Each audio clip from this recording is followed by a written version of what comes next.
Hello and welcome to a new video on my YouTube channel. Today I'm going to show you how to add colored status dots to a view in a model-driven application. For this we're going to use JavaScript and a web resource. This visual indicator will help users to see the current status of a record in a model-driven application. And in our example, the dot will show the status of the current donations against the fundraiser goal. So in this example, there is 825 euros donated and the fundraiser goal is $2,000. So the dot will show red. But in this example, the current donations are 425 and the goal is 400. And in this scenario, the dot will turn green. So let's find out how we can build this. For this scenario, we need 3 custom columns. One for the fundraiser goal, one for the fundraiser donations, and one for which I call the warning column, but you can give it any name that you prefer. So the first thing we need to do is head over to the fundraiser table or the table that you're creating this for and add these 3 necessary columns. You can do this by heading over to the Power Platform environment, go to the tables, and then search for the one that we need. If you are not very sure what the name of your table is, you can just click on a record, and then here you can see the name of the entity. And ours is Sample Fundraiser. So we're going to head back to the tables, and we're going to search for this one. And then we're going to click this one, and we're going to head over to the columns. In our scenario, these 3 columns already exist. So we have the fundraiser goal, which in our scenario is a currency field. But if you want to make dots for other scenarios, you can just take any column type that you like. But we're going to keep it on this example, and this will be a currency. And for the donations, the same will be the case. And in our scenario, this is a rollup because we are also calculating all of the related donations. But for this example, you can just make this a simple currency field as well. The last field that we need is one that will store the dot. This will be just a simple single line of text column. And in our scenario, we call it warning. So these are the 3 columns that we need. 2 basic currency fields and 1 single line of text field. And this will be used by the JavaScript to display the dots. We are going to use Visual Studio Code to build the code, but you can also use a notepad and then just store it as a JavaScript file. And here's the final code. I'll show it to you first, and then we're going to walk over step by step, line by line. So in the first line, we define a new function, in our scenario called display icon tooltip. You can choose any name that you'd like. This is the function that PowerApps will call for each row in the view. And here you can see the data that's being provided in the function. We want this to be the row data parameters because this will have all of the fields that we need to make our logic. So the 3 fields that we've created are inside of the row. And by adding the row data, we can use these 3 fields inside of our code. And then on the second line, we're going to add a safety check. If for some reason the row data is missing or invalid, we just stop the function immediately using the return function. This prevents errors from crashing the script. On the fourth line, we convert the JSON string into a JavaScript object using JSON.parse. This lets us use individual columns. So for example, here we're going to ask for this sample fundraiser goal column. This is because we have converted it into a usable object. And every row in a view has a unique identifier. This is the GUID. We need this to target the correct row in the view. So this is just to separate the records from Dataverse and knows which one it needs to manipulate with a dot. So let's extract the values that we're going to use. We're going to take the fundraiser goal as an example. So here we are going to use the row function that we've created to get the value from the sample fundraiser goal. And I've added some extras, which is this functionality to remove all characters except numbers, decimal points, and minus signs. And I've added some function that if there is no value, it will just return nil so that it won't run into any errors. This is really specific on your needs because if you're having, for example, a regular number field that you're going to use instead of a currency or anything like that, this might need to change a little bit. But for our scenario, we're going to add this as a safety measurement. So now that we have the value for the fundraiser goal and the total donations, it's time to build our calculation. On line 10, we find the core logic. Check whether the donation amount is greater than or equal to the fundraiser.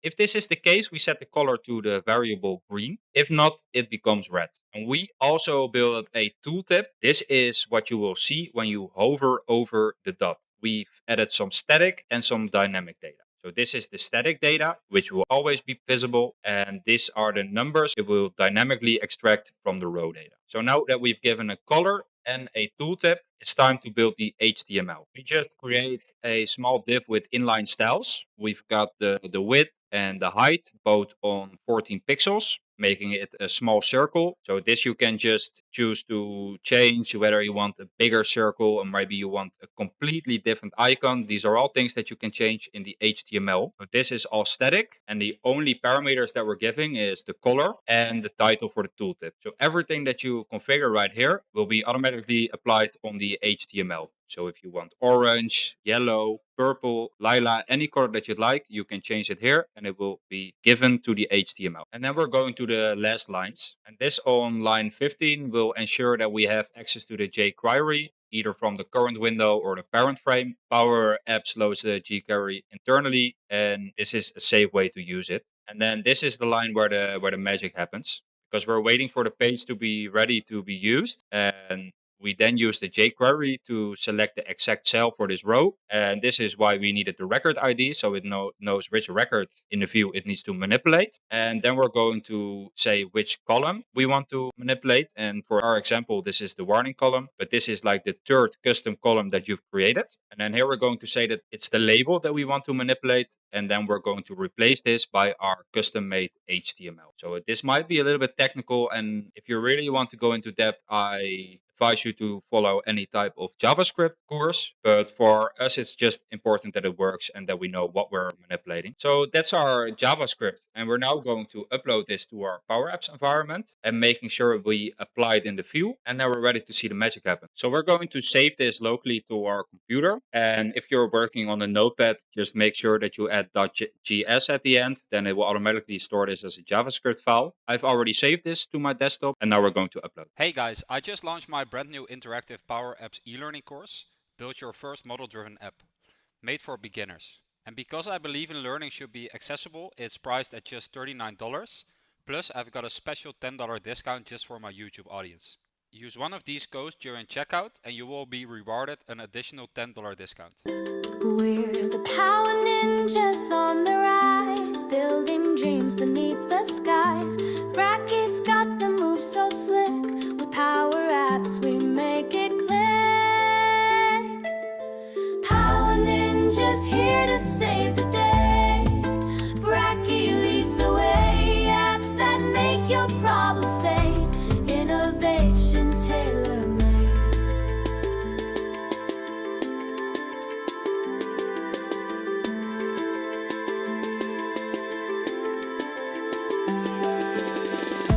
Drag and drop, we shape your world.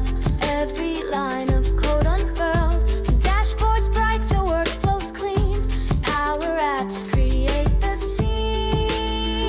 So we're going to head back to the PowerApps environment, and we're going to click on Solutions. You can upload this web resource from any solution that you've made, but we're just going to go to the default solution, which is a solution that's available on every environment. And then we're going to head over to the web resources, and we're going to add a new one.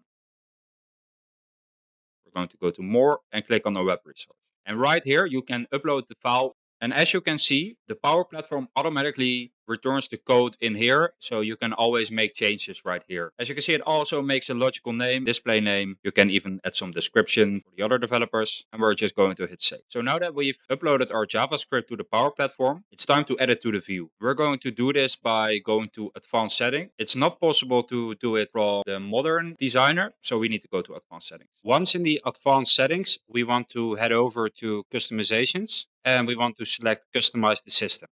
Then we're going to head over to Entities, and then you want to look for the entity where you want to add the dot column to the view. And in our scenario, this will be the fundraiser entity. And there we are, the fundraiser entity, and then we want to look for the views. And as you can see from our scenario, the view that we want to make the adjustment to is the active fundraisers. So we're going to click on this one. So let's make this a little bit bigger. And what we want to do is add a new column. In our scenario, this will be the custom warning column that we've seen before. This can be any custom column that you'd like, as long as it's the single line of text and as long as you've used it in the JavaScript. So we're going to select this one, but that's not it. We need to do one more thing. We need to double click on the warning column that we've just added. We're going to add the web resource that we've added to our environment. You can best find this by using the logical name, and in our scenario, the logical name of our web resource is new_warning.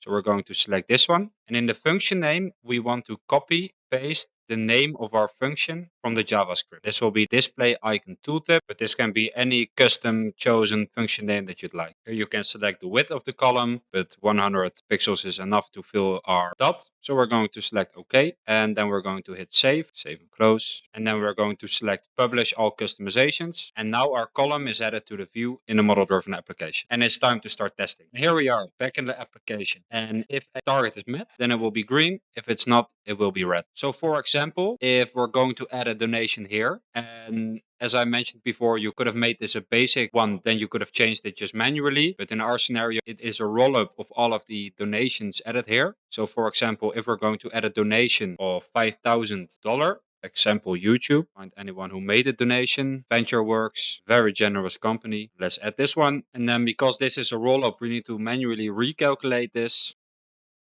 And now it's on $1 million.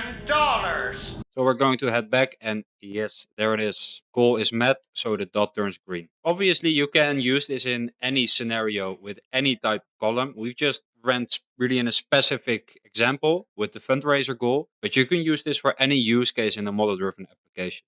So if you have any other example where you would like to see a dot for, or it doesn't really even have to be a dot, it can be a question mark or any type of symbol, let me know in the comments and then we can make that for the new video. Thank you guys for watching, and I hope to see you guys in the next one.